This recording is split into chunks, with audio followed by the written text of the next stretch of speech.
तो से डरा धमका कर इनको पूरा एक्सटॉर्ट करें, एक्सप्लॉयटेशन करें इनका हर चीज़ से। ये वाली चीज़ बहुत गलत है, जगह जगह यही चल रहा है, इसलिए तो दिल नहीं करता। जब तक साक्षात स्वरूप में श्री माता जी थी ये सब चलता नहीं था। कहीं ना कहीं डर भी था ना उनको, अरे माँ तक खबर पहुंच गई तो क्या होगा। अब वो सोचते थे खबर, माँ को तो सब पता है तू जो कर रहा है, खबर उनको कौन खबर देने वाला है। उनको क्या, उनको किसी खबर की वो डिपेंड करती है किसी खबर पे, कोई सहजी जाके बताए माँ ऐसा हो रहा है। तो फिर ऐसी मूर्खता करने वाले बहुत थे तब भी, पर उनकी इतनी ज़्यादा हिम्मत नहीं होती थी। अब ऐसे लोगों को लगता है श्री माता ही तो है नहीं, ऊपरी तौर से तो कहते रहेंगे माँ तो कहीं गई नहीं है, पर खुद भी नहीं मानते। तभी तो ये हरकतें करते हैं किसी को सताने की, किसी को तकलीफ देने की। जिसको ये एहसास है कि माँ है तो क्या वो किसी को सता पाएगा? जिसको माँ का अता पता नहीं है वही किसी को सता सकता है, वही किसी सहजी को तकलीफ दे सकता है, वही किसी सहजी के पैसे लूट सकता है, वही किसी को मूर्ख बना सकता है सहजी को, वो वही है। और जो ऐसा कर रहा है वो तो सहजी नहीं हो सकता ना। सहज की चद्दर ओढ़ ली, उससे क्या सहजी बन गए? एक अपना अटायर, बढ़िया सा अटायर चूज किया और वो पहनकर सहजी बन के घूम रहे हैं। हाँ, बड़ा सा तिलक टिक्का लगाया मोटा सा माथे पर, एक बैज लगाया, बन गए सहजी क्या? या सफ़ेद चिट्टा कुर्ता पजामा पहन लिया और उसके बाद फिर दूसरों के अंदर ये निकालते फिरते हो कमियाँ, ये तू ऐसा है, तू वैसा है, तेरे अंदर ये चक्कर फंस गया, तेरा वो चक्कर फंस गया। They are not sages, they are fearmongers. और उस फियर को डालकर इनकेशमेंट है उसका।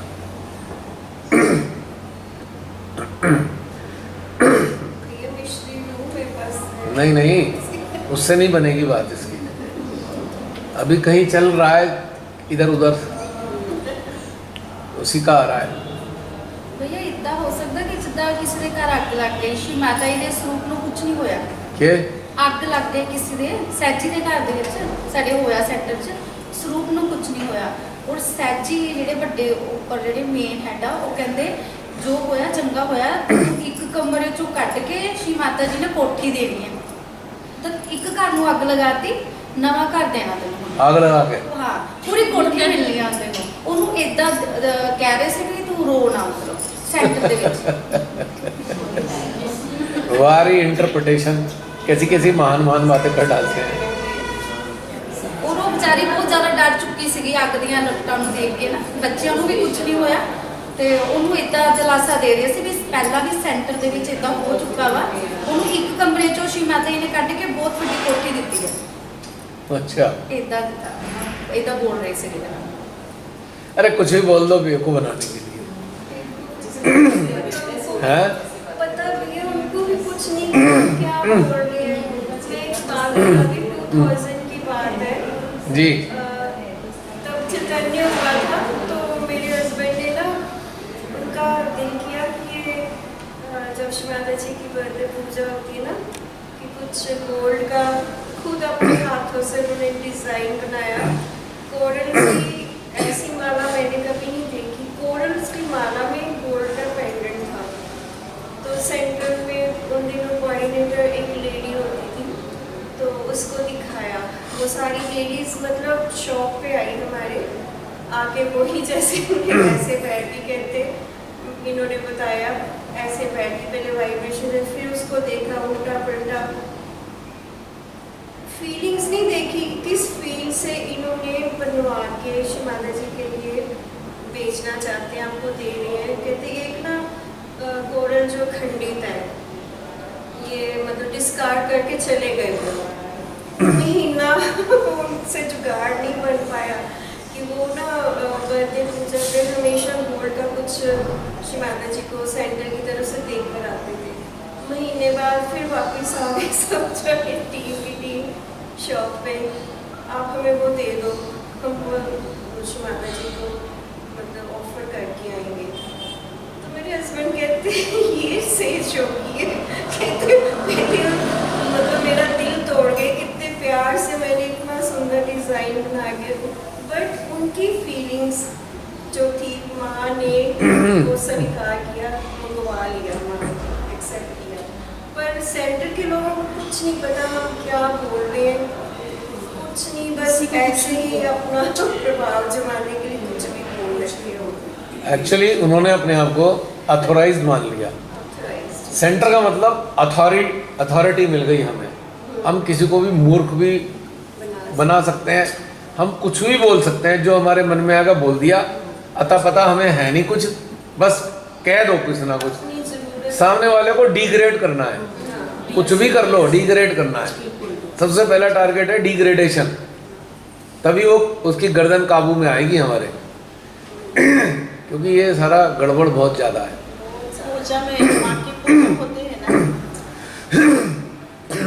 बताइए। जब माँ की पूजा चलती है ना तो वो ओटी का कार्यक्रम होता है ना, ओटी भरने का माँ का। तो क्या है, तो जो हाइटेड है ना लेडीज, उनको ही परमिशन मिलता है ओटी भरने के लिए। पहली सेटिंग हुई होती है पूजा से पहले, नहीं, जो हाइट में ज़्यादा, जो हाइट में होते हैं ना लेडीज, उनको ही पूजा में अलाउड। हमारे यहाँ तो अरे भाई छोड़ दो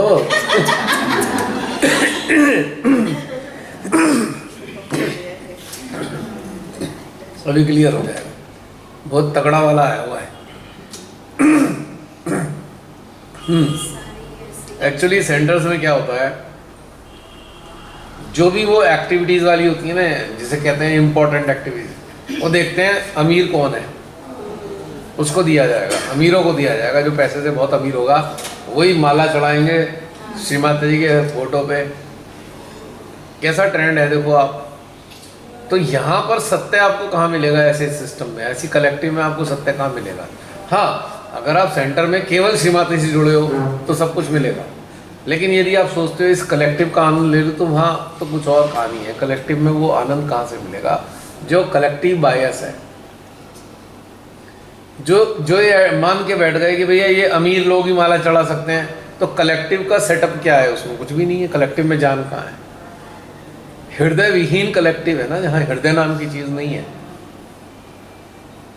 बल्कि होना क्या चाहिए था, जो बहुत ही आर्थिक रूप से विपन्न है उसको मौका दो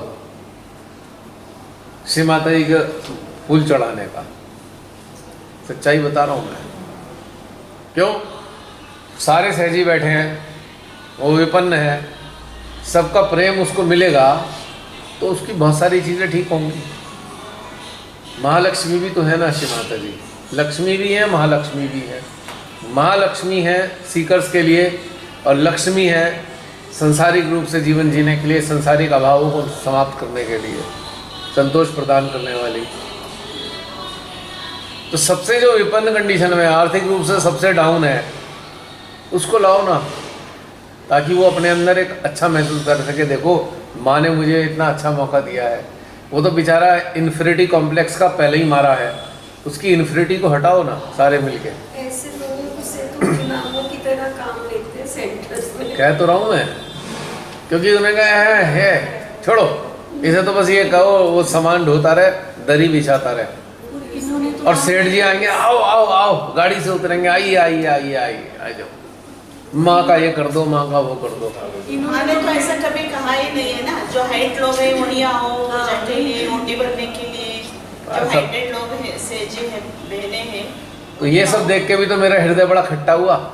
मैंने कहा ये इस संस्था में और आम धार्मिक संस्थाओं में क्या अंतर है, यही चीज कोई अंतर नहीं है। इन लोगों ने वही सिस्टम शुरू कर दिया कि कोई जैसे अंतर पहले नहीं है। हम लोग मंदिरों में जाते थे, हाँ, तो जैसे हम पीछे खड़े हैं, तो अगर कोई बहुत ज्यादा अमीर है, कोई बड़ा ज्यादा चढ़ावा लेके गया है, हाँ। तो पंडित क्या करते थे, पहले उनका नंबर लगा देते। बिल्कुल। हम लोग नॉर्मल फूल लेके खड़े हैं, हमारा कोई वो नहीं है। तो हम जब सहज में आए तो सोचते थे नहीं, ये चीज यहाँ पे नहीं है, ये सारे एक बराबर है। लेकिन अब पता नहीं क्या हो गया कि एक बराबर है। ज्यादातर मठाधीश पूर्व जन्मों के वही ब्राह्मण हैं जो मंदिरों में चढ़ावे के लिए अमीर लोगों को बुला बुला के ले जाते थे, वो अब इसमें आ गए। धंधा उनका अब भी वैसा का वैसे ही चल रहा है। वो अंतर नहीं आया, वो टेम्परामेंट वही है, डीएनए में तो वही है ना। तो ये बात अगर आप जागरूक हो जाएं तो ये खत्म हो जाएगा। अगर सेंटर में सब लोग डिमांड करें, जिनको पता है यार ये आर्थिक रूप से विपन्न है, चलो भाई माला ये चढ़ाएगा, ये पूजा करेगा, ये जो है हवन में बैठेगा आगे, ये तो कुछ बात बनती है। जो हर तरीके से संपन्न है उन्हें पीछे बैठाओ, क्या जरूरत है इस चीज को। पर खेल दूसरा भी तो है ना इसके पीछे। पॉलिटिक्स वालों को आगे बुलाते हैं माँ के सामने, और ऐसे फूल लेते हैं, ऐसे फेंकते हैं। एक ट्विस्ट भी है इसमें, ऐसा इसलिए भी हो जाता है कि जो सबसे ज्यादा विकार युक्त मानव है उससे उसे कहा जाता है भैया फूलों की माला चढ़ा दे। श्री माता जी की शक्तियों को गुस्सा आता है तो उसकी अकल ठिकाने लगाने का काम शुरू हो जाता है। भाई सबसे ज्यादा विकार किसके अंदर है? जिसके अंदर अहंकार है, उसको मौका दे दिया, वो सारे लोगों का टारगेट बना हुआ है वो भी, चल भाई कुछ एनर्जी पहुंच जाए, इसका कुछ अहंकार का लेवल डाउन भी हो, इसमें ये खेल भी चलता है। पर दोनों चीज़ें होनी चाहिए। अगर एक विवेकशीलता से किया जाए तो सबसे ज़्यादा विपन्न को मौका दे दो, या कोई बिल्कुल नया नया आज ही आया है चलो उसको मौका दे दो, चल तू हार चढ़ा दे, तो ये उसको भी अच्छा महसूस होगा, मॉरल उसका हाई हो जाएगा। लेकिन ये जो जी हुजूरी है ना, अमीरों की जी हुजूरी, ये वाला ट्रेंड तो खत्म होना चाहिए। अगर ये सहज में चल रहा है तो बहुत बड़े दुर्भाग्य की बात है, फिर वो सहज केंद्र है ही नहीं, फिर तो वही वाले मंदिर हैं जहाँ चढ़ावे चढ़ते हैं। अगर अमीरों का ज़्यादा रखा जा रहा है ध्यान, स्पेशली आम जो लोग हैं उनसे ज़्यादा हटकर अमीरों की तरफ ज़्यादा फोकस करते हैं, तो फिर गड़बड़ वाला मामला है 100%। फिर उन्हें हम सहज सेंटर नहीं कह सकते, फिर वो किसी और ही चीज़ के सेंटर है, वो सहज सेंटर तो नहीं है। और यकीनन ऐसे सेंटर्स में श्री माता जी का दम घुटता होगा। प्रेम विहीन जो सामूहिकता है उसमें क्या माँ प्रसन्न हो सकती हैं? कोई कहेगा अरे देखो माँ के देखो मिरेकल फोटो आ गए। या मिरेकल फोटो ये बताने के लिए आ रहे हैं मेरे सामने तुम ये हरकतें बंद कर दो, मैं हूँ प्रमाण दे रही हूँ मिरेकल देकर, मेरे सामने ये गलत हरकतें बंद कर दो। वो ये समझाना चाहती हैं, पर उसको भी हम अपना महात्म्य मान लेते हैं। मिरेकल फोटो आते हैं, बहुत सारी शिक्षा देने के लिए आते हैं, ऐसा नहीं है खाली एक ही पहलू होता है। अब जो खाली यही मान के बैठे हुए हैं, जितने भी इस प्रकार के नकारात्मक मठाधीश हैं जो सेंटर में कुछ और ही कर रहे हैं, ठीक है, तो उनको ये नहीं पता है कि श्री माता जी साक्षात हैं। किताबों से पता है उन्हें माँ के वचनों से पता है, पर महसूस नहीं किया है। अगर ऐसा करते कि वो साक्षात हैं तो क्या वो ये हरकतें कर पाते? किसी को एक्सटॉर्ट कर पाते? किसी को डिग्रेड करने का प्रयास करते? नहीं करते ना। एक बिल्कुल बेचारा इनोसेंट पर्सन है, उसे रुला के ही छोड़ते हैं, उल्टा सीधा कह के, तो क्योंकि उन्हें एहसास नहीं है कि माँ साक्षात है। उनके लिए तो माँ फोटो है, रियलाइजेशन नहीं है इस चीज़ का। इसीलिए सब चीज़ गड़बड़ सड़बड़ चलती है। और यहाँ पे ज़रूरत होती है जागरूक साधक साधिकाओं की, जो इन चीज़ों को रोकें। ये नहीं कहे माँ की इच्छा, माँ की इच्छा। अरे भाई आपका घर है, आपके घर को कोई तोड़ने आ गया छेनी हथौड़ी लेकर, तो आप कहोगे माँ की इच्छा तोड़ ले? जिम्मेदारी दी है माँ ने अपने घर की, मान लो सेंटर है, सेंटर उनका घर है मान लो, तो उनकी जिम्मेदारी है इसकी जो सैनिटी है, इसकी जो आंतरिक स्वच्छता है वो बनी रहे, तो सब मिल की जिम्मेदारी लेते हैं ना। पर कोई ये मूर्खतापूर्ण बात नहीं है कि कोई इस सेंटर की सैनिटी को डिस्ट्रॉय कर रहा है, आप ये कहो माँ की इच्छा, माँ की इच्छा। ये कैसी पागलपना है? किसी का दिल तोड़ना क्या माँ की इच्छा है? कोई इनोसेंट को तकलीफ पहुंचाना, उसे रुलाना, उसको प्रताड़ित करना मानसिक रूप से, क्या ये माँ की इच्छा में शामिल है? ये तो बिल्कुल एक मिस इंटरप्रिटेशन है, रॉन्ग इंटरप्रिटेशन है। तो इसको भी जागरूकता के साथ रोकना होगा। इसके लिए भी श्री माता जी ने कई लेक्चर्स में कहा, अगर गलत हो रहा है तो आप ही तो हो रोकने वाले, आप ही तो रोकोगे उसको। और उन्होंने बड़े उससे गर्व से कहा था, जब बच्चे जागरूक हो जाते हैं तो अपने ही कहीं गलत हो रहा है तो उसे कहते हैं गलत है, इसे रोको। अब ये कैसी धर्म भीरुता है कि कोई सेंटर में किसी के साथ गलत कर रहा है, उसको पैसे लूट रहा है या पैसा लेकर बैठ गया है, दे नहीं रहा है, और उसको भी आप कहो नहीं माँ की इच्छा, ये क्या उनसा तरीका हुआ? या माँ के नाम पर, पूजा के नाम पर पैसे ऐंठ रहा है, उसका हिसाब भी नहीं दे रहा। ऐसा हालत होती है कि सालों तक कोई हिसाब ही नहीं देता है, और उसमें ही पूरा जैसे कहते हैं ना, नाग कुंडली मार के बैठ गया, धन पर बैठा होता है ना, कहीं भी गड़े हुए धन पे कोई मिलेगा, एक सांप मिलेगा, अक्सर ऐसा होता है कलश के ऊपर। तो बहुत से लोग सोचते हैं भाई ऐसे भगा दो, ले लो, और वो विनाश होता है उसका फिर एंड में क्योंकि वो बेचारा पूर्व जन्म में मानव था, उन्होंने बहुत पैसा कमाया, और पहले ज़माने में लोग ज़मीन में गाड़ के रखते थे पैसे, चोर डाकू लूट के ना ले जाए। अब उसका मोह पैसे से बना हुआ है, तो शरीर छोड़ने के बाद भी नाग बन के उसकी रक्षा में लगा हुआ है कि मेरा धन है ये, तुम कैसे ले लोगे। ये है पराकाष्ठा अटैचमेंट की। तो इस प्रकार से अगर हम संस्था सेंटर में जाते रहते हैं और कुछ चीज़ें गलत हैं तो उनको कहना तो चाहिए कि ये चीज़ गलत हो रही है, it should not be done, किसी को सताओ मत। लेकिन ज़्यादातर जैसे धर्मभीरू लोग होते हैं, नहीं नहीं नहीं माँ सब कर देंगी माँ सब कर देती तो आपको क्यों बनाया उन्होंने? वो यही बोलते हैं माँ ही इनको सद्बुद्धि देंगे और बंधन डालेंगे माँ उसको जो सेंटर में नहीं आएगा ना, उसका हाथों में बंधन देके बैठते हैं। माँ इसलिए उस सेंटर में आने के लिए माँ उसको अच्छा सेंटर में आ जाए इसलिए बंधन लगा रहे हैं। शू बीटिंग भी करते हैं। सेंटर में लाने के लिए शू बीटिंग भी होती है। हाँ। मेरी भी की थी सर, तुम्हारी भी? मेरी भी की थी, वापस आ गए। चिंता मत करो, मेरे नाम के तो नींबू भी काटे जाते थे बहुत बार ऐसा हुआ, नींबू काट दिया मेरा। श्री माता जी ने बताया था ना, कोई बहुत ही ज़्यादा दुष्टता कर रहा हो तो उसका नींबू काट दो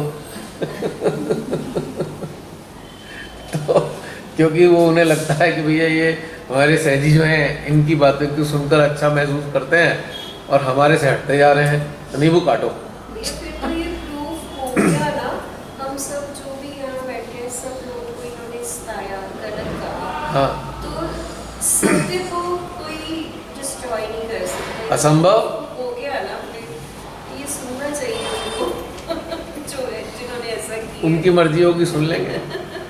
ये तो पूरा खुला खेल है।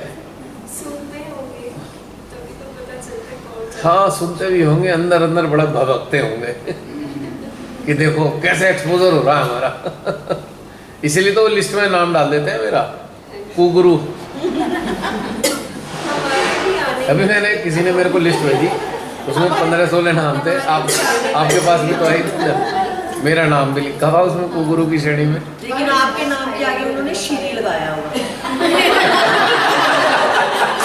अच्छा इतनी रेस्पेक्ट तो दी।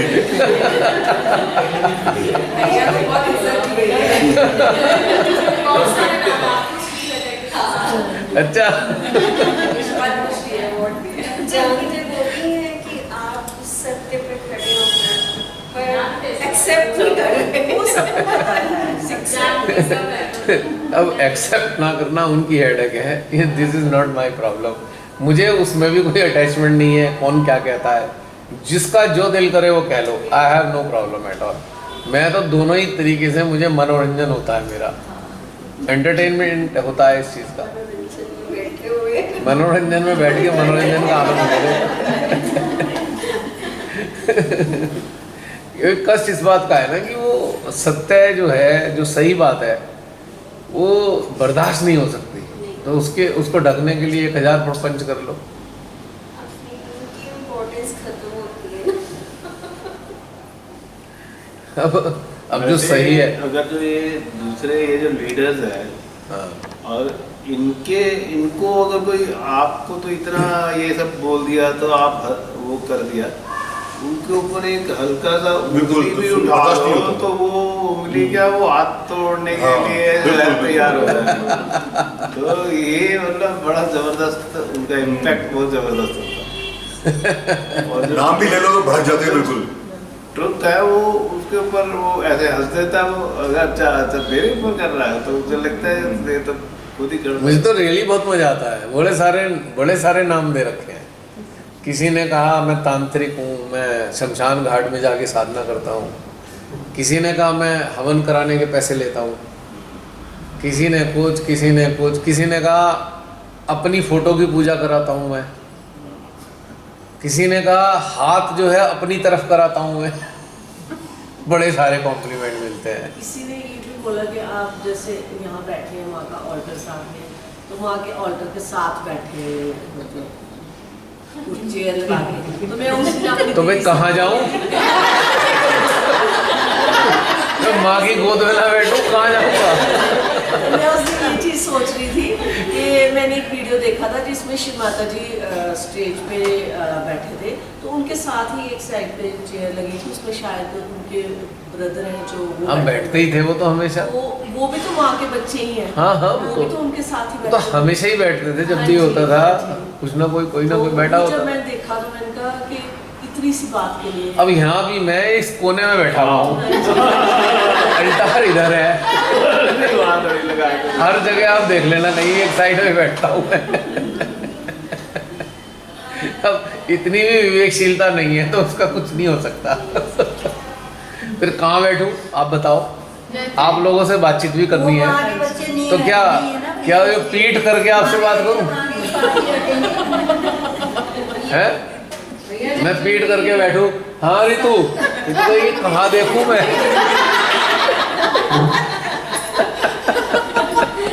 जो आगे भी खतरा होता है तो भैया ऐसी बातें उठती हैं। ये सोचो पीठ करके मैं आपसे बात करूं, हाँ क्या हाल चाल है आपके? ठीक हो? ये क्या बात हुई भाई? जो आगे जाता है ना उनको खींचते हैं, जो आगे जाके अच्छा बताते हैं, सत्य पर जो आधारित है उसको खींचते हैं। चलो उनकी कुछ एक्सरसाइज हो जाती है इस बार। हाथ पैर ठीक रहेंगे, जरा खींचातानी करते रहे। भैया इसके लिए तो मैं मेरे हृदय से एक ही वाक्य आता है कि नारायण की कृपा हो तो कृपा नारायण की बात समझ में आती है। अरे भाई तो मेरे को झाड़ के पेड़ में मत चढ़ाओ, काम का ऐसी ऐसी बातें करके, पहले ही बड़ी सारी बातें होती हैं। नारायण की कृपा हो तो नहीं आएगा, वो लोग भी नहीं आएगा। नहीं नहीं, ये तो पुदीने के पेड़ पे चढ़ाने वाली कहानियां हैं। हम चढ़ेंगे नहीं। भैया एक सच्चाई को हमेशा हम एक मिनट, एक जना बताओ। हाँ क्या बोला मीनाक्षी? हमेशा हम यही बात बोलते हैं कि श्री माता जी की कृपा हुई, तो भैया कृपा तो हो ही रही है ना। वो तो उनकी हो रही है, मेरी थोड़ी कृपा हो रही है। नहीं, नहीं श्री माता जी कृपा मतलब माध्यम तो आप ही है ना। मेरा नाम जो है वो इसलिए है कि वो मेरे लिए है, मेरे पे नारायण की कृपा बनी रहे। आपके लिए नहीं है भाई वो।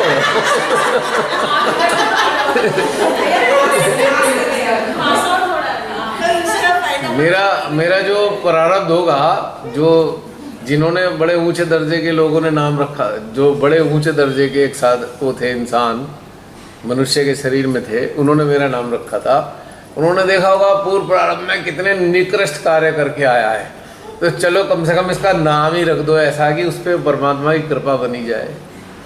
नहीं, उन्होंने देखे होंगे मेरे प्रारब्ध, बड़े खराब खराब काम किए होंगे, तो उसको बैलेंस करने के लिए उन्होंने रख दिया होगा नाम। पर वो मेरे लिए है भाई, किसी और के लिए नहीं है।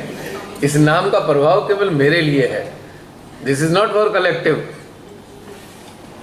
तो ये एक चीज़ हमारे लिए तो ये सबसे अच्छी है जी। कि जैसे जो चीज़ें हम पहले भी महसूस करते थे लेकिन हमें पता नहीं होता था, उनको गलत वे से लेते थे कि नहीं नेगेटिविटी है, ये वो है, लेकिन आपके माध्यम से हमें ये चीज़ें महसूस हुई कि नहीं, वो नेगेटिविटी नहीं थी जो हम महसूस करते थे, वो हमारे अंदर का फ्लो था, वो हमारे अंदर जो अच्छी चीज़ें थी वो हमें पता चल रही थी, लेकिन हम उनको एब्जॉर्ब नहीं कर पा रहे थे। ये चीज़ तो हमारे लिए हाँ, वो डिकोडिंग करनी अगर साधकों को आ जाए हाँ जी, तो मैं समझता हूँ 90% साधकों की मानसिक समस्याएं खत्म हो जाएंगी। हाँ जी, सही। क्योंकि डिकोडिंग जो श्री माता जी देती हैं उसको समझ नहीं पाते इसका मतलब क्या होगा।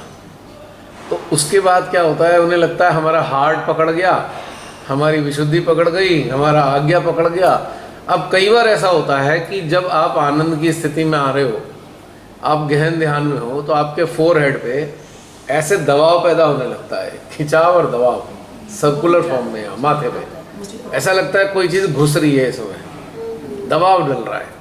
तो हमारे जो संस्था तक सीमित सहजी हैं तुरंत सोचेंगे हाय तेरा आज्ञा पकड़ गया।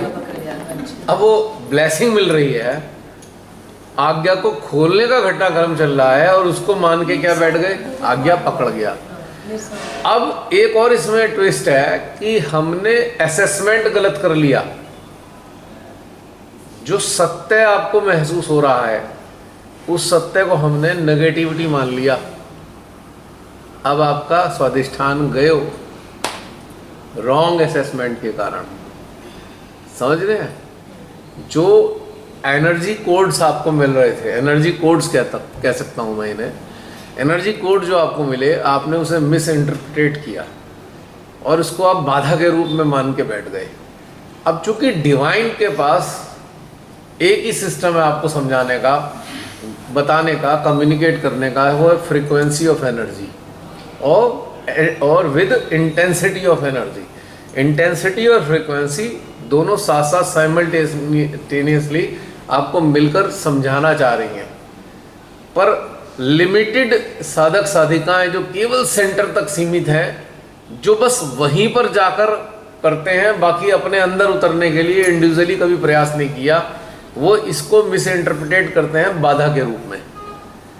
जब उनकी ब्लेसिंग मिल रही है उसको बाधा के रूप में मान लिया तो स्वाधिष्ठान 100% चला जाएगा। स्वाधिष्ठान के देवी देवता कहेंगे अरे मूर्ख, माँ तेरे को आशीर्वादित कर रही है, तू इसको नेगेटिविटी मान रहा है। तो रॉन्ग इंटरप्रिटेशन करने के कारण, रॉन्ग एनालिसिस के कारण आपका स्वाधिष्ठान चला जाता है, फिर स्वाधिष्ठान पकड़ने लगता है। आप कहते हो पक्का आप तो नेगेटिविटी है ये, नेगेटिविटी है। और जब इतना आप मान के पक्का बैठ जाते हो तो आपका लेफ्ट हार्ट जाता है, आपका लेफ्ट मूलाधार चला जाता है, सारा अलाइनमेंट खराब हो जाता है, क्योंकि आपने एक सही चीज को गलत मान के बैठा।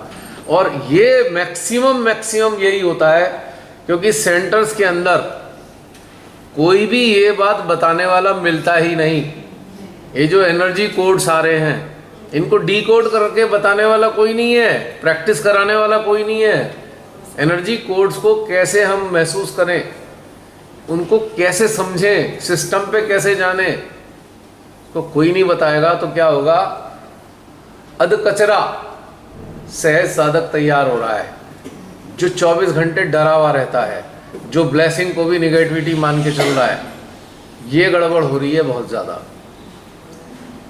तो जो भी लोग, अब आपको ये प्लेटफॉर्म दिया गया, जागरूक हो रहे हो, पता नहीं कहाँ से आप इतनी दूर दूर से आए हो, अपने क्षेत्र में जाकर कम से कम एनर्जी कोड्स को स्टडी करने का प्रैक्टिस तो कराओ। इतना सारा अब इतने दिन से चल चुका है, जिससे जो भ्रम है सहजी साधकों का वो दूर हो सके और वो सही डायरेक्शन में जाए। मतलब मिल तो ब्लेसिंग रही है और हम उसे कर्ज मान के बैठ गए हैं अज्ञानता के कारण। ये बड़ा पैथेटिक है देखने में, बड़ी पीड़ा होती है मेरे को ये देख के कि भाई क्या होगा इनका। माँ तो बार बार ब्लेसिंग दिए जा रही हैं, लेकिन वो उनको बाधा के रूप में ले रहे हैं। और ब्लेसिंग किसको मानते हैं, इसमें भी बड़ी हंसी आती है। कोई संसारिक काम बन गया उसे ब्लेसिंग मान लेंगे, एनर्जी कोड मिल रहे हैं, एनर्जी के रूप में मिल रहे हैं, उसे कर्ज मान लेंगे। ये क्या घपड़ा चल रहा है। बिल्कुल इससे अचानक पैसा आ जाए तो बस वो ब्लेसिंग हो गई। संसारिक अगर कुछ घटनाक्रम अच्छा बन गया तो उसे हम ब्लेसिंग मान के बैठे हुए हैं, बाकी सब चीज़ों को गड़बड़ बन रहे हैं। हमारा इंस्ट्रूमेंट तैयार तो हो रहा है पर गलत तरीके से तैयार हो रहा है, मिसमैच हो रहा है सारा का सारा। अब ये तो वही बात हो गई, आपने जो आपको बोलिया सा सूट दिया, माँ ने दिया सूट शानदार बढ़िया वाला, और आप उसे पहनने चले तो आपने क्या करा, उसके बाजू में अपनी टांगे डाल के बैठ गए। कह रहे ये तो बड़ी गड़बड़ चीज़ है ये तो नहीं। और पैंट को जो है अपने बाजुओं में डाल लिया, कहा ये तो बहुत गड़बड़ चीज़ हो रखी है, तो सही नहीं है ड्रेस नहीं।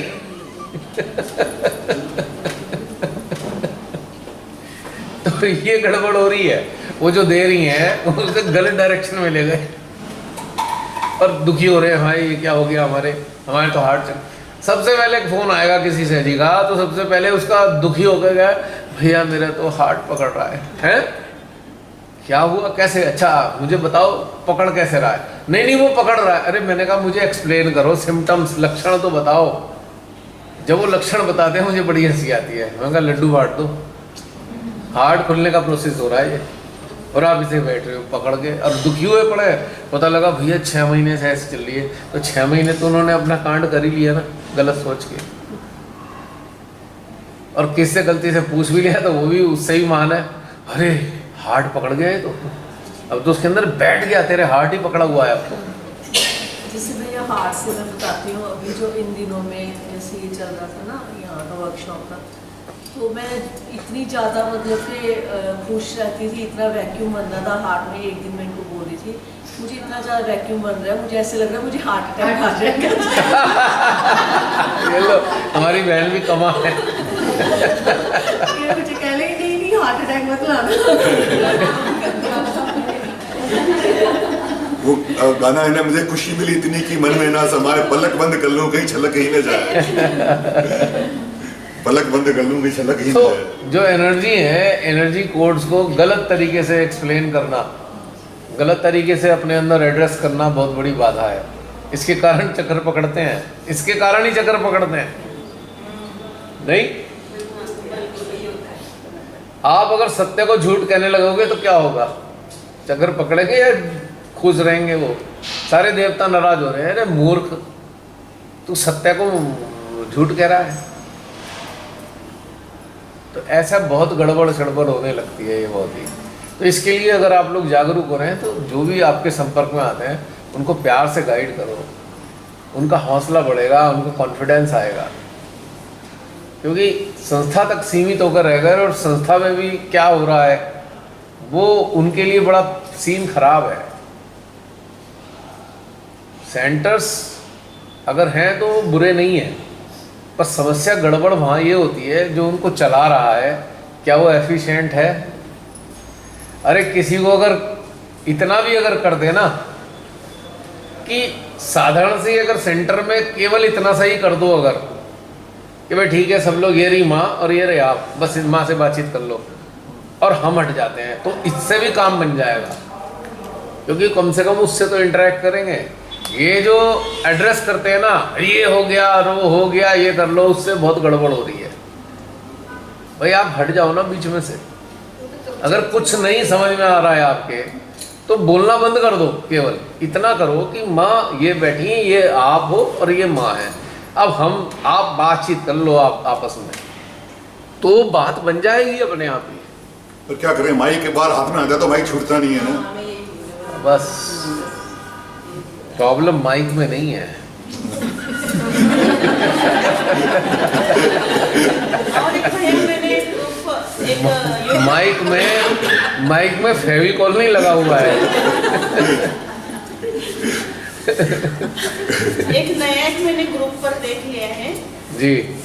तो मुझे कहने को कैसे ही लग रहा है। तो एक ग्रुप नया मुझे ऐसे ही मैंने मोबाइल खोले तो मिल गया। तो उसमें क्या बोल रहे हैं, इसका नाम है विश्व निर्मल धर्म, उस ग्रुप का नाम। तो मैंने देख लिया तो ध्यान ले रहे थे, तो ऐसे मुझे थोड़ा अच्छा लगा। बाद में उन्होंने एक शुरू किया, एक जेंट्स थे कोई, तो किसी ने भी माँ का फोटो घर में नहीं रखना है। ये नया मैंने मुझे कहने को भी कैसे ही लग रहा है मेरे पास है तो अभी मोबाइल तो तो फिर किसका रखना है ये भी बता दो। नहीं, किसी ने भी माँ का फोटो नहीं रखना, वो बोल रहे थे। जिस लोग रखे हैं ना, तो माँ का चित्र उससे हटा दिया है, को किसी ने भी फोटो घर में मत रखो। तो मैंने पूछ लिया नए लोगों को, आप क्या दिखाएंगे? हाँ। नए लोगों को स्टेज पे आने के लिए बोलते हैं, तो माँ का फोटो ही नहीं तो वो कैसे मानेंगे? नहीं, जो लोग रखे हैं ना, उनको तकलीफ हो रही है, तो सबने फोटो हटा दिए। बस एक और महान आत्मा, कैसे ही हो रहा है मुझे बोलने के लिए। ऐसे ऐसे कलाकार हैं, ऐसे हो गए, नया ही आ गए हैं। और एक फोटो डाल दिया उन्होंने दूसरे ग्रुप पर। अजय भाई की बात का जवाब दूंगा, माइक क्यों नहीं हटता। हाँ। जो माइक को जकड़ के बैठे होते हैं, किसी को नहीं देते। आप उनकी जाति जिंदगी को जरा सा एक बार गौर कर लो कि उनका स्टेटस अपने परिवार में कैसा है, तो लगेगा उनकी कोई सुनता नहीं है। तो मौका मिल गया, अब तो सुनाए पड़े हैं। क्योंकि प्रॉब्लम यही है उन्हें कि भैया कोई सुनी नहीं ना हमारी बात। यहाँ तो वही मजबूरी है, सुन सामने बैठे हैं। अब जैसे आप लोग सुन रहे हो, मजबूरी है आपकी, कुछ ही बोल दूँ मैं? नहीं।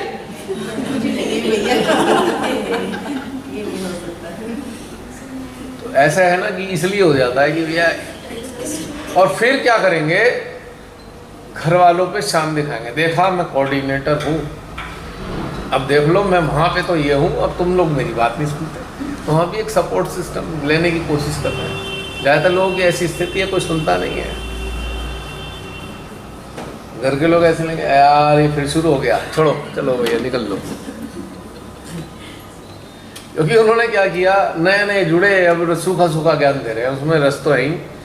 अब रसगुल्ला खिलाना है, रस है नहीं, गुल्ला गुल्ला खिलाओ, तुम्हें क्या मजा आएगा। और रस कहाँ से आना है? अनुभव से आना है। भाई माँ से एकाकारिता अगर हो गई तो अब रस आया आपके अंदर, तो जो आपके शब्द होंगे उनमें भी रस होगा। और आपने रट्टा मारा है किताबों का, रट्टा मार रखा है पूरे लेक्चर्स का, लेक्चर्स ही लेते हो और लेक्चर्स ही उगलते हो, तो वो शुष्क हो गए, अनुभव का उसमें रस नहीं है। तो कोई उसे वो कहेंगे भी, घर के लोग देखो माँ ने ऐसा कहा है, वो घर के लोग कहेंगे तुम मानो, हमें बख्श दो। रात दिन तुम्हारा ये जो है शुरू हो जाता है, माने ऐसे काम, माने ऐसे काम।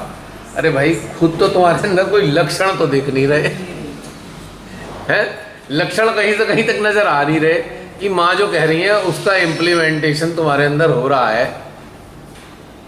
तो हम कैसे बात मान लें तुम्हारी? ठीक है माँ है, हम भी मानते हैं माँ है, शक्ति है, पर तुम्हारी बात नहीं मानने के हम। तो फिर उनकी फिर बात है, वो मनवाते हैं सेंटर में बैठ के पकड़ के, और अपने हाथ में पकड़ करके निकल ना जाए। यही तो मिला था, बड़ी मुश्किल से संतोष आ रहा था इससे, बहुत ही बड़ा मॉरल हाई हो जाता है इसे पकड़ के एकदम जकड़ के, और यही छोड़ दिया किसी ने। लिटरली कई बार तो ऐसे देखा है मैंने कि भाई बैठे हैं आराम से और कोई एड्रेस करने चल गया, तो किसी ने कहा भाई ये कुछ सुनाना चाहते हैं, ऐसे देखेंगे कोई शत्रु तो नहीं आ गया, माइक का शत्रु, मतलब ऐसे देना नहीं है। मैंने अपनी आंखों से देखा है। और कोई ने कहा नहीं दे दो, बड़ी मुश्किल से मरे टूटे से दिल से, अच्छा भाई ले लो। लंबी तो नहीं है ना, लंबी तो नहीं है ना कविता, 1.5 घंटे से तुमने हमारा खून पी लिया, उसे 10 मिनट की कविता तो सुनाने दो। ये अपनी आंखों से देखा है। और एक घटनाक्रम तो मेरे खुद के साथ हुआ,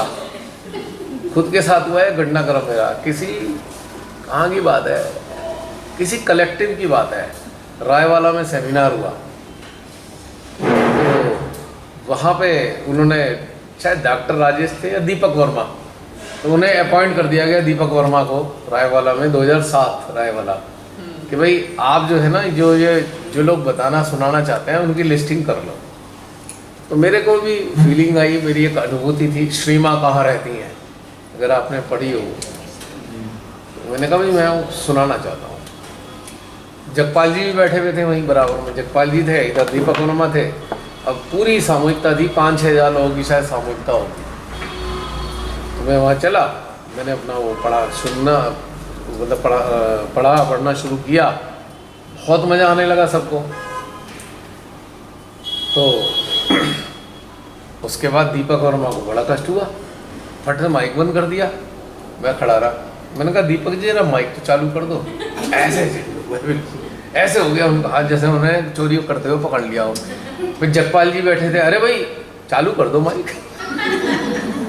मैं कहा भाई 2 घंटे से भजन सुनाए जा रहे हैं, भाई 1-10 मिनट की कविता भी नहीं झेल सकते क्या? ये तो मेरे साथ खुद भी हुआ और औरों को भी देखा मैंने। मतलब अगर कोई सुनाने आए तो ऐसा लगता है कि जैसे पता नहीं कोई संपत्ति सी तो नहीं लूट लेंगे ये। तो मैं बड़ा हंसा यार, मैंने कहा यार कविता, और कविता में बड़ा मजा आ रहा था उसमें, अनुभूति में। श्री माँ कहाँ रहती है उसके 2 फेज में, जो श्री माता का पूरा निराकार स्वरूप है उसमें उसका वर्णन है, और उसके बाद फिर आंतरिक वर्णन है कि जब माँ एक तो बाहर में दिखाई दे रही है, जो सर्वव्यापी माँ है, वो प्रकृति में दिख रही है, लहरों में सामुंदर की दिख रही है, चांद में दिख रही है, और उसके बाद वो हमारे अंतःकरण में दिखी। तो उसके 2 फेज थे, वो होगी शायद 7-8 मिनट में ख़त्म हो जाती, पर उनसे उतने ही 2 मिनट बाद ही उन्हें बंद कर दिया भाई। वो कह रहे हैं बहुत लंबी है तू। तो फिर जगपाल जी को मैं वहीं खड़ा रहा प्यार से, मैं कहा जगपाल जी, दीपक जी जरा चालू करना, माइक बंद हो गया। अब वो सोच रहे थे कि ये ऐसा लगा होगा इसे तो माइक खराब हो गया। मैं कहा मुझे तो पता है, खोल दो। तो माइक प्रेम इतना भयंकर है, मजाल है अगर कोई हिला भी ले, उसका तार भी इधर उधर को कर ले। तो ये वाली चीज़ें भी इस कारण से भी क्या होता है कि जो जेन्यून पर्सन है, जिन्हें कुछ अनुभव है, वो कहता है छोड़ो परे, हमें क्या लेना देना, रहो ऐसे ही। वो हट जाते हैं, फिर वो वहाँ नज़र नहीं आते। क्या करेंगे उस प्लेटफॉर्म पे? अब इस हरकतों के बाद फिर एक बार 2009 की बात है, पैठानी में सेमिनार था उत्तरांचल का, पैठानी में। तो वहाँ पे ही मैंने ऐसे ही उनसे बोला चलो मैं एक अनुभूति और सुना दूंगा। तो उसके बाद जो है उन्होंने, मैं कहा बहुत देर तक बैठा रहा, आया ही नहीं, मर ही नहीं आया। वो दिन था, फिर मैंने कहा माँ आज के बाद ही ख़त्म, समाप्त ये वाला, फिर मुझे दोबारा कभी जाना ही नहीं है वहाँ पे। मेरा पर्पस था जो श्री माता मैसेज दे रही हैं वो लोगों तक पहुँच जाए। वो कविताएं काल्पनिक तो है नहीं, वो यथार्थ से जुड़ी हुई चीज़ें हैं, जो घटनाक्रम है आंतरिक वही होते हैं। और वहाँ पे अगर किसी को इस चीज़ का वैल्यू ही नहीं है तो फिर मुझे ही क्या करना है, मेरे को तो कोई ऐसा इंटरेस्ट नहीं है। उसके बाद मैंने बिल्कुल डिसाइड कर लिया था, आज के बाद मैं कभी इस वाले प्लेटफॉर्म पे कोई चीज़ नहीं बताने जा रहा हूँ। इस तरीके से जो जेन्यून लोग जुड़े होते हैं उनको ये लोग गायब करते चले जाते हैं। जो अनुभूति समाप्त हुई थी, 5 मिनट तक तालियां बजती नहीं थी पूरे पंडाल में, 5 मिनट्स तक एटलीस्ट, जब पूरी अनुभूति समाप्त हुई वो। और हर एक स्टेंजा के बाद में तालियां बजती थी। मैं तालियों के लिए नहीं सुना रहा था, तो मैसेज था मेरे पास। ऐसे ही एक अनुभूति सुनाई थी मैंने, उसमें 2006 में यमकेश्वर उत्तरांचल का सेमिनार हुआ था यमकेश्वर में। कौन हो तुम, जो पहली अनुभूति थी मेरी, वहाँ पे भी ऐसी हुआ। जब सारा ख़त्म हो गया तो बहुत देर तक सब लोग खुश होकर तालियां बजाते रहे। तो ये सारा घटनाक्रम इन लोगों पे जो स्टेज पे बैठ जाते हैं या उसमें होते हैं, ये कुछ करने नहीं देते किसी को भी। और इस तरीके से जो जेन्यून है, आप धीरे धीरे हटते चले जाते हो। तो कहते हैं सेंटर नहीं जाते, क्या करोगे जाके, क्या करोगे? आप इनके आज्ञा पे चलोगे, ये आपको अपने हिसाब से चलाएंगे, आप उनके ऊपर चल सकते हो क्या? अगर आप जागरूक हो तो क्या आप भेड़ की तरह चलोगे? भेड़ की तरह जो एक झुंड बनाकर चलोगे, नहीं चल सकते ना। जागरूक साधक साधिका एक सिंह की तरह होते हैं, वो भेड़ नहीं है। कहीं को भी धकेल दो और कहीं को भी आप हाँक दो उन्हें। तो इसी के साथ समाप्त करते हैं ब्रेकफास्ट। ये चीज़ में बताना चाहते हैं जी, आपकी अनुभूतियाँ जैसे हम पढ़ते हैं ना, तो मुझे कोई चीज़ अगर नहीं समझ आ रही होगी तो हम उसको दोबारा भी पढ़ते हैं जी। हम कहते हैं नहीं हमें नहीं समझ आ रही, और थोड़ा सा इंग्लिश मेरा वीक है तो कोई बात तो मैं क्या करती हूँ, फिर ये घर में नहीं होते तो फिर आप उसकी ना स्क्रीनशॉट लेके रख लेती हूँ, फिर जब ये आते हैं अच्छा। तो बोलती हूँ क्या मुझे इसको ट्रांसलेट करके और वो बताओ कि ये क्या है, थोड़ी इंग्लिश में। अरे बहन, इंग्लिश अच्छी होने से और वीक होने से कोई फर्क नहीं। मेरी तरह आप भी नए शब्द छाप दो, टेंशन नहीं, जो मन करे बोल दो, हम समझ जाएंगे। फिर इनका ये काम होता है कि ये मुझे पढ़ के फिर उसको एक्सप्लेन करके बताते हैं सारा। अभी वो सूर्य देवता के पास वो जा रहे थे ना, तो हाँ। आपने कहा उनके पास चले जाओ, तो मेरे को मैं अंदर चले गए जैसे, तो बिल्कुल वो सामने आ गए। तो अब मैंने कहा हिंदी बोलूँ इंग्लिश बोलूँ क्या बोलूं? ये कौन सी लैंग्वेज तो वो लेकिन थोड़ा साइलेंट हो गए तो फिर उन्होंने वहाँ से मेरे को मैसेज आना शुरू किया कि देखो मैं एटर्नल एनर्जी मेरे अंदर है, मैं दे रहा हूँ, वो एनर्जी तुम्हारे अंदर है, तो तुम भी आगे वो एनर्जी को ट्रांसमिट करो। तो मतलब स्टार्ट यही हुआ था कि लैंग्वेज में कितने हिंदी बोलूँ इंग्लिश बोलूँ, क्या पंजाबी बोल लेते हैं, पंजाबी तो सब समझते हैं। और फिर एक चीज़ और बताइए जी। जैसे ये दीदी बता रहे थे ना, तस्वीर के लिए बता रहे थे, तो मैं तस्वीर के लिए बताना चाहती हूँ। जैसे घर में तस्वीर होती है, मैंने आपको बड़ी बार बताया, मैं चलते फिरते ऋषि माता जी को देखती रहती हूँ। तो अभी कुछ दिन पहले ही, बस 5-7 दिन पहले की बात है कि पता नहीं मेरे मन में हो सकता है कि कोई ऐसे विचार आ रहे हो जो नहीं आने चाहिए।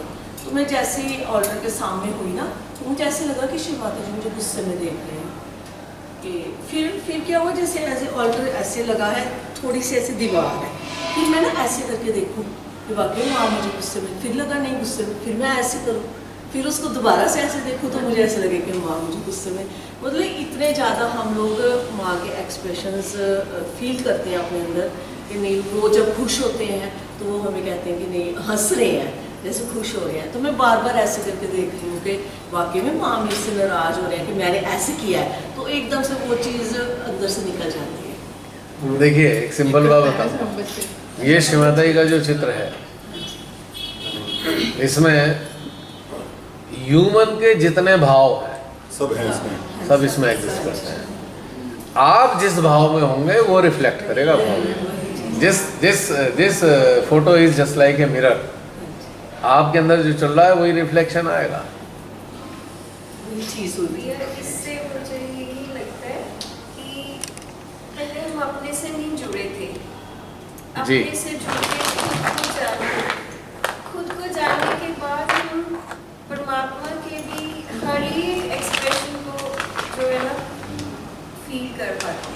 बिल्कुल इससे बिल्कुल, पहले नहीं होता था। बिना कनेक्टिविटी कैसे हो? हाँ, क्योंकि जो हमारे अंदर है, जो जिसका हमने एक्सपीरियंस कर लिया, उसके बाद हमें उनका भी दुख, उनका खुश होना, सब कुछ हमें महसूस होता है। बिल्कुल। बहन अब समाप्त करेंगे क्योंकि अब ये टाइम हो रहा है ब्रेकफास्ट का, लेट हो जाएगा। ठीक है, भैया फिर कुछ मिलते हैं। अनुभूतियाँ यहाँ भी आप शेयर करें और बाकी जिन्होंने लिखी है तो बहुत अच्छा लगे। चलिए उसके बाद करता हूँ नेक्स्ट सेशन में। ठीक है, आप तैयार होइए, भोजन कीजिए। अब टाइम हो रहा है 1 मिनट। ऑल इन हमें अरे वो बैठी हैं मल्लिकाए कायनात, उनको एड्रेस करो। Yes mother, this is the perfect appropriate word,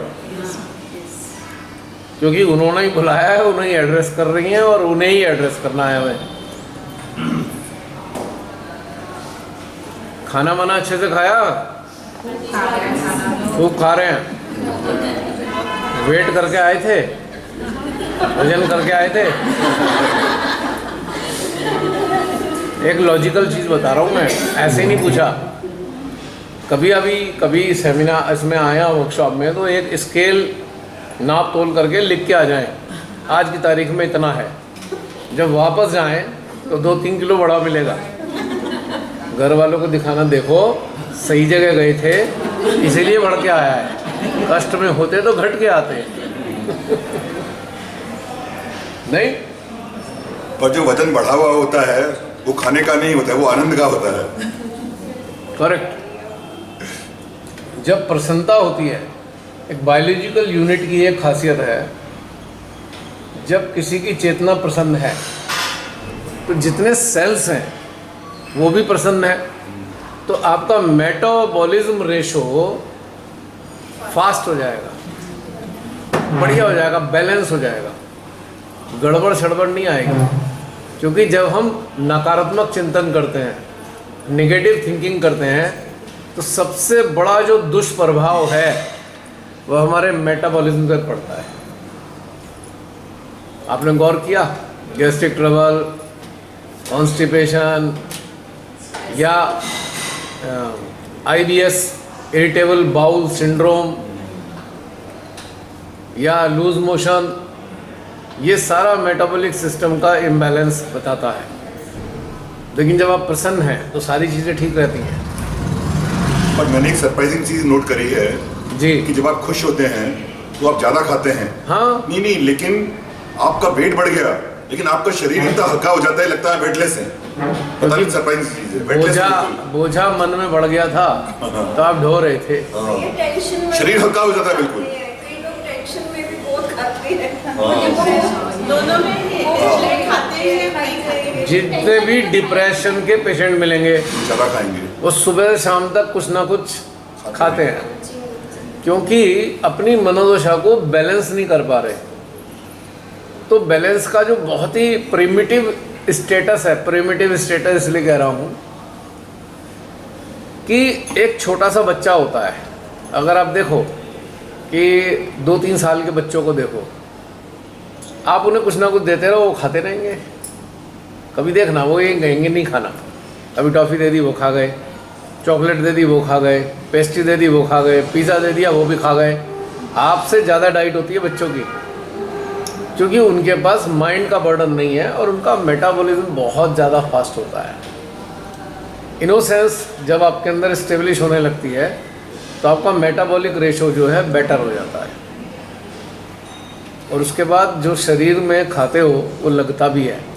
ऐसा नहीं है कि पता लगा वो वेस्ट हो गया और काम का नहीं रहा। अगर आप निगेटिव थिंकिंग का शिकार हैं,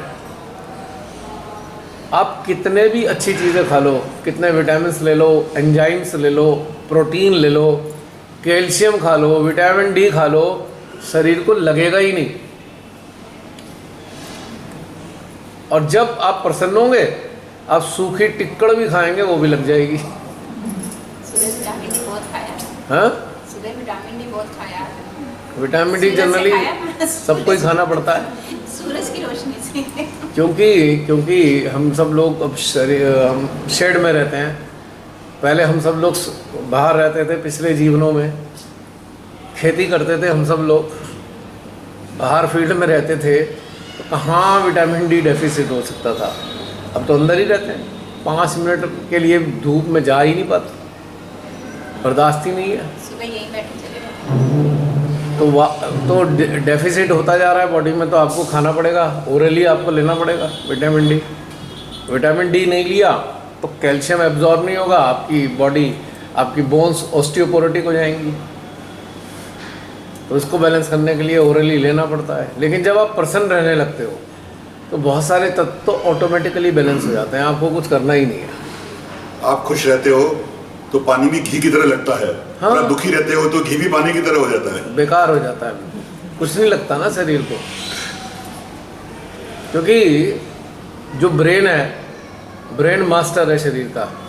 ब्रेन का जो ब्रेन पर रिस्पॉन्सिबिलिटी दी है, मैनेजमेंट की दी है। इस बॉडी का मैनेजमेंट ब्रेन के ही हाथ में दे दिया हमने पूरा। शरीर के जिस हिस्से में भी जरा सी कुछ चीज़ होगी, ब्रेन तुरंत कमांड देगा एंटीबॉडीज़ को, जाओ वहाँ पे ट्रॉमा हुआ है, जाओ इकट्ठे हो जाओ वहाँ पे। और थोड़ी देर बाद वो आपको जो समस्या थोड़ी थोड़ी कम हो जाएगी, वो जो सेना जाएगी वो उस बैलेंस करेगी आपकी जो ट्रॉमा को, इम्पैक्ट को। आम स्थिति में देखा है ना आपने, तो ब्रेन ही सारी चीज़ कर रहा है। अब एक देखिए, आपने खाना ज़्यादा खा लिया तो आप क्या करते हो? बैठा नहीं जा रहा, आप कहोगे भाई वो वज्रासन में बैठ जाओ, कौन बता रहा है? Who said? थोड़ा टहल लो, कौन बता रहा है? आपको ऐसी अर्ज फील होगी यार थोड़ा वॉक कर लो, तो कौन आपको गाइड कर रहा है कि वॉक कर लो? अंदर से आ रही है ना।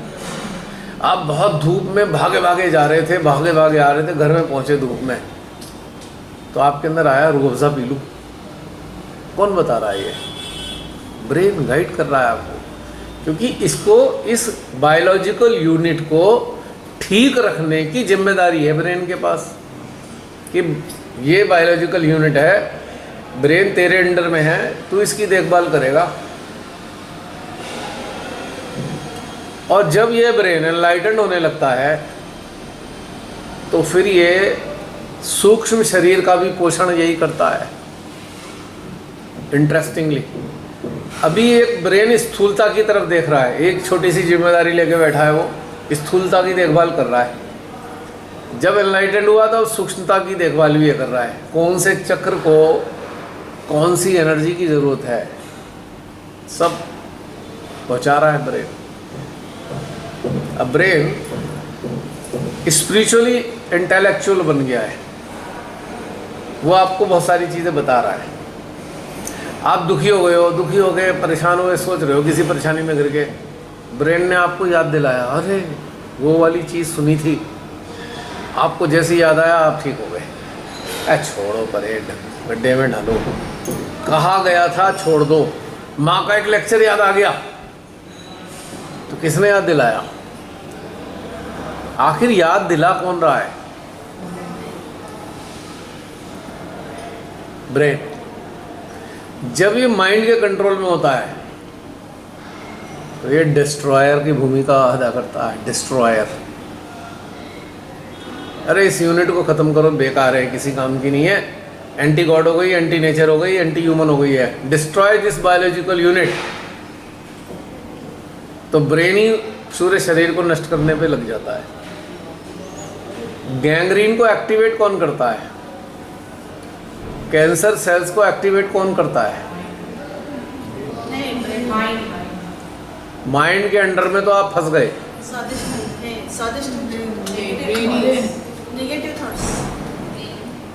नहीं, आप समझे नहीं। आपकी चेतना माइंड के कब्जे का शिकार हो गई। माइंड के कब्जे में आप, you have become the slave of mind. ठीक है? और आप ऐसे काम करने जा रहे हो या कर रहे हो, तो ब्रेन को कमांड दी गई है, destroy this unit, destroy this biological unit. तो उसने क्या किया? जो डिवाइन ने डायनामाइट लगा के भेजे हुए हैं, ब्रेन उनको एक्टिवेट करता चल रहा है। एक का बटन दबाया, दूसरे का दबाया, और वो डायनामाइट कौन से हैं? कैंसर, सिरोसिस ऑफ लीवर, ठीक है, किडनी, क्रिएटिन बढ़ गया, यूरिया बढ़ गया, गैंग्रीन। तो क्या हो रहा है कि ये सब डिस्ट्रॉय करने की तरफ ले चला है इसको, कि भाई ये यूनिट इस क्रिएशन के खिलाफ हो गई है। Now destroy this unit. और किसी के अंदर कोई जागरूक है, बहुत ही बड़ा जागरूक भी इंसान है, जैसे संत ज्ञानेश्वर, यार ये दुनिया तेरे मतलब की नहीं है, छोड़ परे। अंदर इंस्पिरेशन आ रही, जल समाधि ले ले। किसने सजेस्ट किया जल समाधि को? श्री राम ने भी जल समाधि ली। टास्क इज ओवर नाउ, इस बायोलॉजिकल यूनिट को डिस्ट्रॉय कर दो। उन्हें खुद अवतार है, लेकिन उन्हें इस बायोलॉजिकल यूनिट को भी डिस्ट्रॉय करना है, क्योंकि इसका टाइम पूरा हो गया। समाधि ले ली। जिसमें ये हिम्मत नहीं है, जो बहुत ज़्यादा अटैचमेंट की तरफ चला गया है, तो उसका डिस्ट्रॉयर ने डिस्ट्रॉय करना शुरू कर दिया, एंटी नेचर हो गया। भगवान को इतना बुरा नहीं लगता कोई अटैच हो जाए। भगवान को तब खराब लगता है देवी देवताओं को, जब अटैच होके इस क्रिएशन के अगेंस्ट में खड़ा हो जाए, वो एंटी ह्यूमन हो जाए, एंटी नेचर हो जाए, एंटी गॉड हो जाए। तो देवी देवताओं को बर्दाश्त नहीं होता, वो टारगेट पे आता है, डिस्ट्रॉय दिस यूनिट।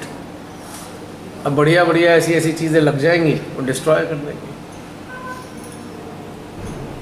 तो ये सारा एक सेटअप है। अब ब्रेन ही पालनहार है। सही डायरेक्शन में जा रहे हो यार, क्या बढ़िया बढ़िया आपके हार्मोन देगा ये। आप कुछ नहीं भी खाओगे तो हार्मोन इतने अच्छे सिक्रेट कर रहा है, आप वैसे ही खुश रहने लगते हो। नहीं, एक ऐसा सुना है भैया मैंने, सूक्ष्म शरीर स्थूल शरीर है ना अपना, तो जाड़ होता है ना, वजन बढ़ता है स्थूल शरीर में। सहयोगी में ऐसा होता है कि वजन कम होता है, शरीर स्थूल दिखने को लगता है, लेकिन सहयोगियों में वजन कम होता है। हाँ, मैंने सुना है। कुछ माता ही नहीं बोला है। You have got gaseous body, ये सेंटेंस गूंज रही होगी खानों में। उन्होंने अपने लिए कहा था आई हैव गैसुअस बॉडी। ये गैस है एनर्जी, डिवाइन एनर्जी। फिर वहाँ ने कहा कि अगर ये मेरे ऊपर इतना ना हो तो मेरे चक्र बाहर से दिखने शुरू हो जाएंगे।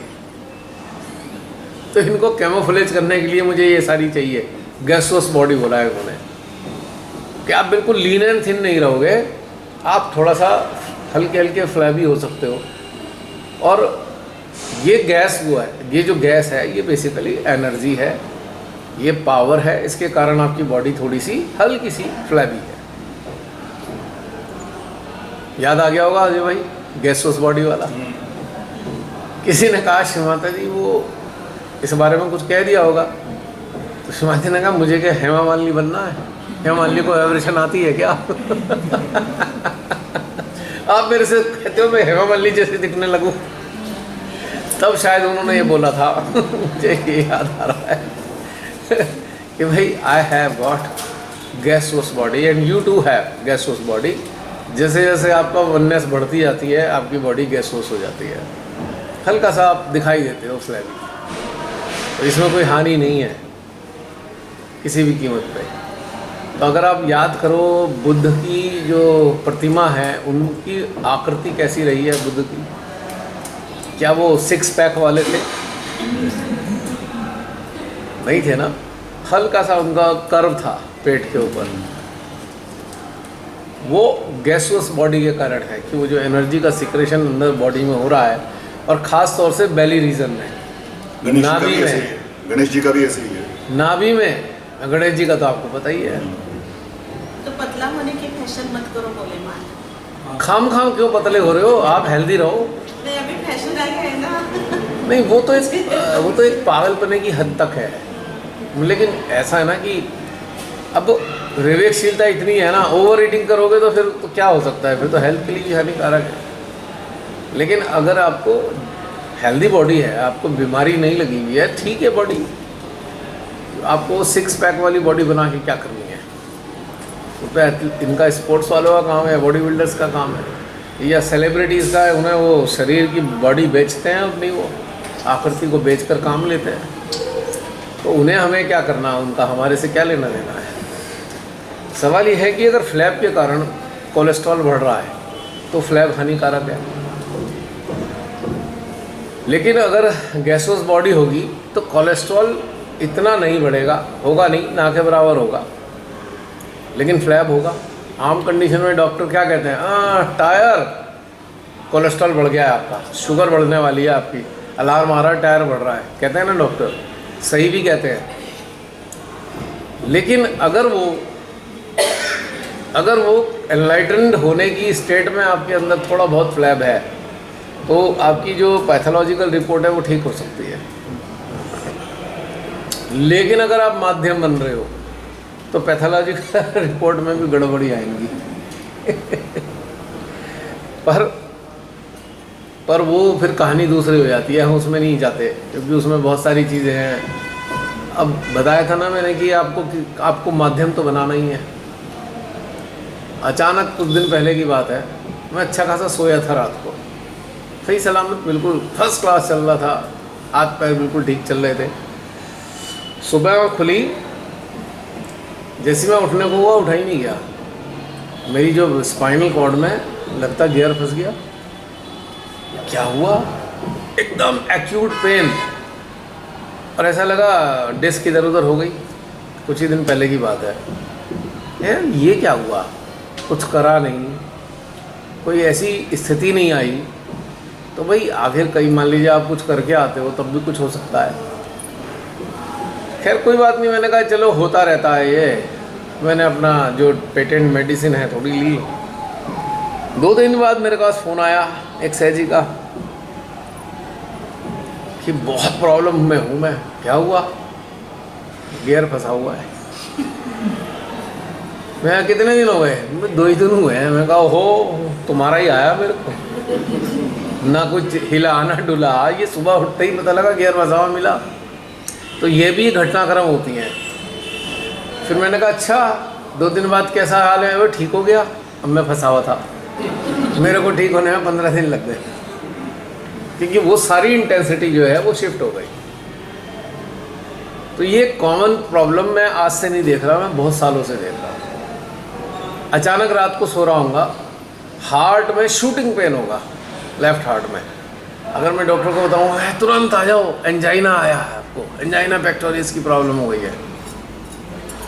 और वो जब शूटिंग पेन हुआ, आँख खुल गई, दर्द से आँख खुली, इतनी ज़ोर से पेन कैसे हो गया। तो जब थोड़ा आँख खुल के देखा, फिर मेरा जीपीएस ने काम करना शुरू किया। कौन है भाई? अच्छा नाम आया।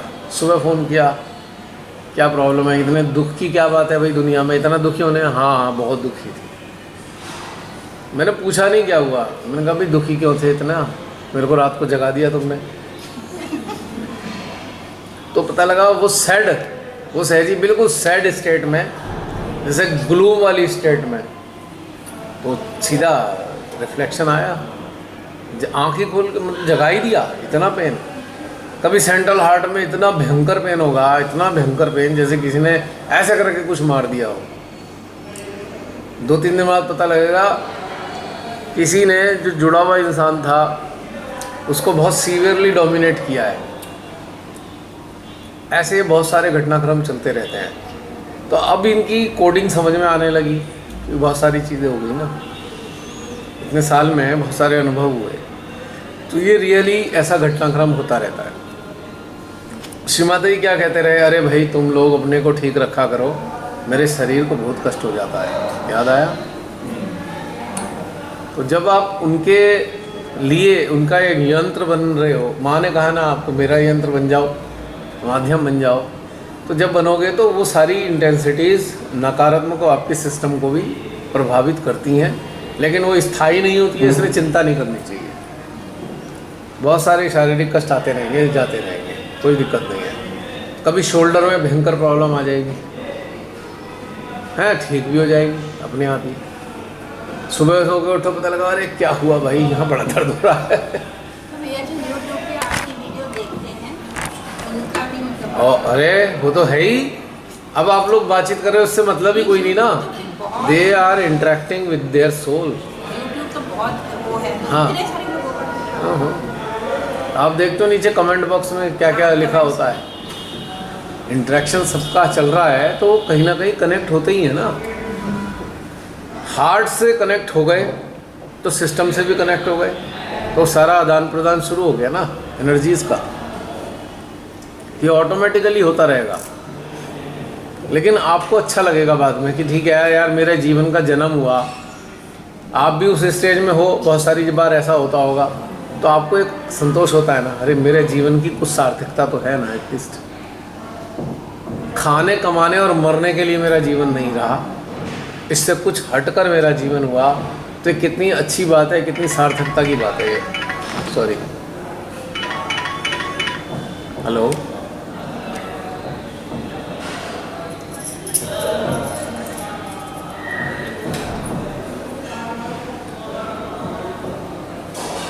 तो जीवन की अगर आपको सार्थकता महसूस होती है कि आपका जीवन सार्थक हो रहा है, तो आपको आंतरिक संतोष बरकरार रहेगा। और इतना संतोष रहेगा कि यही संतोष आपको हर स्तर पे सेटिस्फाई रखेगा। आप डिमांडलेस लाइफ के स्टेटस को अचीव कर लोगे। आपकी कोई खुद की डिमांड नहीं है और आप आराम से संतोष वाला जीवन जी रहे हो। कोई भय नहीं है, कोई डिमांड नहीं है। डिमांड होगी तो भय भी 100% होगा, भय होगा तो फिर डिमांड होगी। एक दूसरे के कॉम्प्लीमेंट्री है, ये एक दूसरे को कॉम्प्लीमेंट करते हैं। भैया और डिमांड क्यों मैन डेजी मैन, थोड़ा थोड़ा चलता है ना।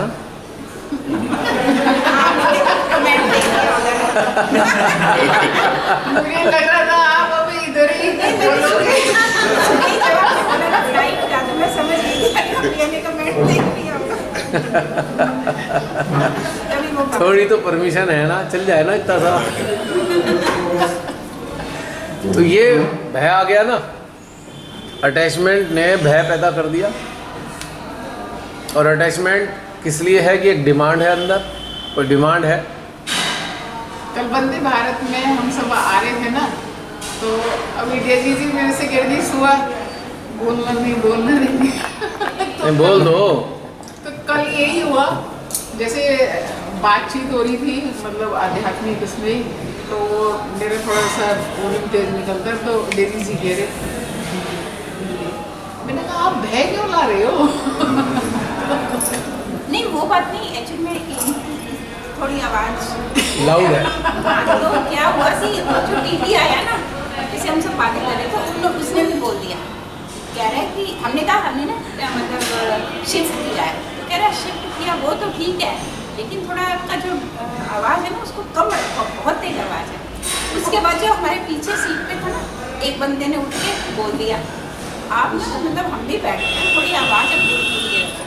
तो फिर मैंने इनको बोला, मैंने मतलब अच्छा नहीं लगता तो क्योंकि मैंने डेजी से कहा, मैंने कहा आप अपने अंदर तो भय ला रहे, मैं तो मेरे अंदर तो है नहीं, लेकिन आप कह के ये भय की बात नहीं, वो उन्होंने दूसरे कारण से हाँ कहा। मैंने भय की बात इसका भय से कोई संबंध नहीं है। मैंने फिर इनसे कहा, मैंने कहा देखो आपको सामना नहीं करना, जो बंदा कोई भी बोलेगा मैं खड़ी हूँ, मैं बैठी हूँ, मैं खुद देख लूँगी जो। फिर भी इसमें एक पहलू है ना, मैं नहीं मतलब मान लीजिए हम आपके साथ चल रहे हैं, तो अगर आपको कोई कुछ कहेगा हमें भी ह्यूमिलेटेड फील होगा ना।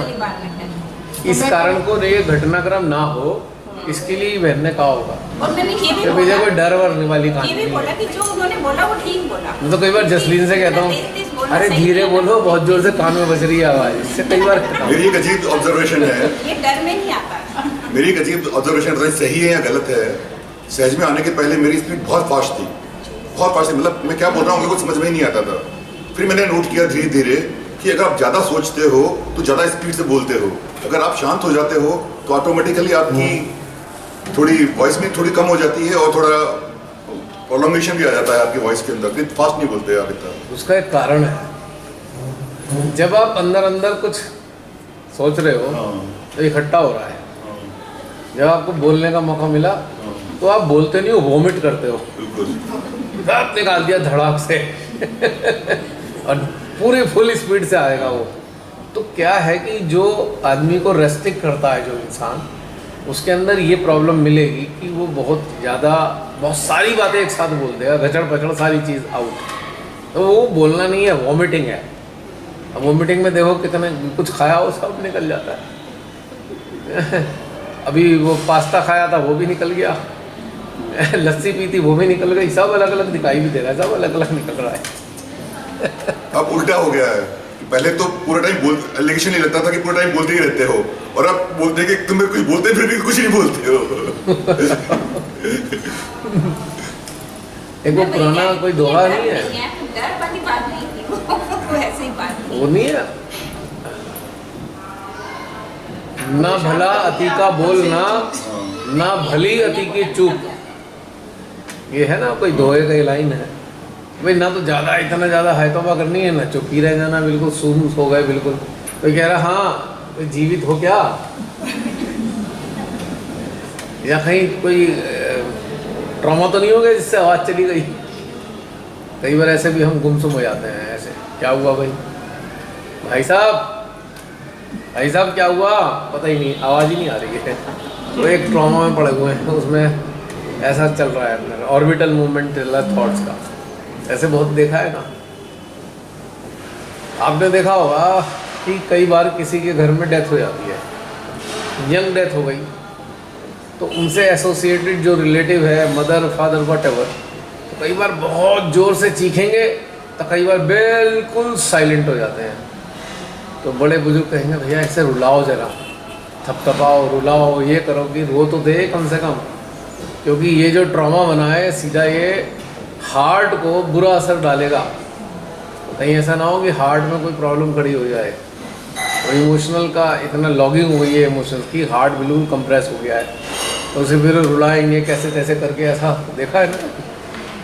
अब कोई बहुत ही धाड़े मार मार के रोते हैं, जो धाड़े मार मार के रोते हैं मेडिकली वो ठीक करते हैं, लेकिन थोड़ा अजीब बाहर लगता है कि भाई क्या हुआ इतना ज़्यादा, क्योंकि ये जो इमोशंस हैं आउटबस्ट होगा तो धाड़े मार के रोएंगे, अंदर इम्पैक्ट आया तो बिल्कुल सूम हो जाएंगे एकदम अंदर, जैसे क्या है कि मृत हो गए अंदर से, क्योंकि इतनी देर में सब कुछ सोच डाला उन्होंने, परिणाम भी सोच लिया, अब मेरा क्या होगा। 99% अब मैं बता रहा हूँ, जो भी अंदर प्रॉब्लम आएगी उसका केंद्र हम ही होते हैं। हाय हमारा क्या होगा, बस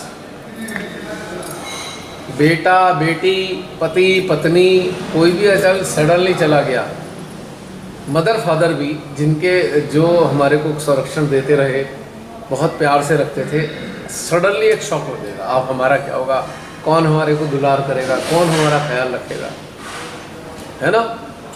यहाँ प्रेम नहीं दिखाई दे रहा है, यहाँ आवश्यकता डोमिनेट कर रही है। जो इमोशनल एक इमोशनल नीड थी उस पर कुठाराघात हो गया, अब क्या होगा, अब किससे उस इमोशन की एक्सपेक्टेशन रखेंगे, कौन हमारे इमोशन को सेकंड करेगा, कौन हमारे इमोशन को समझेगा, कौन हमारे इमोशन को सहारा देगा। तो यहाँ रोना ये वाला चल रहा होता है सबसे ज़्यादा, और दुख भी होता है जेन्युइनली, लेकिन जो प्रेम करते हैं वो आपको धाड़े मारते हुए नज़र नहीं आएंगे, वो गुमसुम भी नज़र नहीं आएंगे, बस उनकी आंखों की किनारी गीली होगी, क्योंकि वो फिर वहाँ मिसिंग फैक्टर आ रहा है, उसमें भी डिमांड नहीं थी, वो एक मिसिंग फैक्टर था। वो मिसिंग फैक्टर क्या था, अरे मैं और अच्छे से देखभाल कर पाता उसका, है अभी ऐसा था, मैं और अच्छे से देखभाल कर, यानी कि गिविंग का लॉस हो रहा है यहाँ पे। तीसरे प्रकार है दुख मनाने वाले कि जो केवल देना जानते हैं और उनका एक देने का चैनल बना हुआ है, उसको देना है, उसको देना है, और उनमें से एक कम हो गया तो यहाँ उनको थोड़ा सा अंदर पीड़ा है।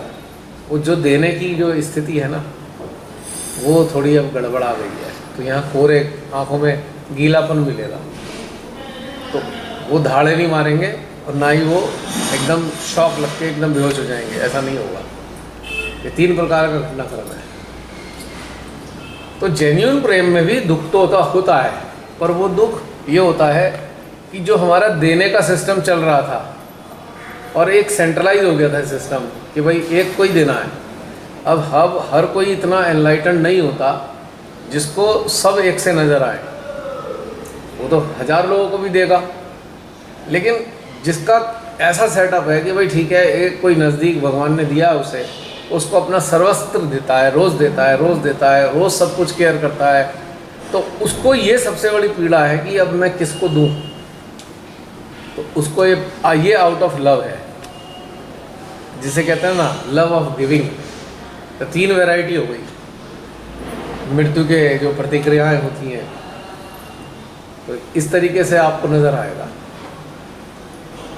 क्योंकि चिंतन चला भाई ऐसे इतना जोर जोर से रो रहे हैं या शौक में लग गया, तो फिर चिंतन ने फिर ये सारी बातें बताई, ये कहानी है अंदर की, ऐसी फीलिंग आती है, मरने पे ही पता लगेगा।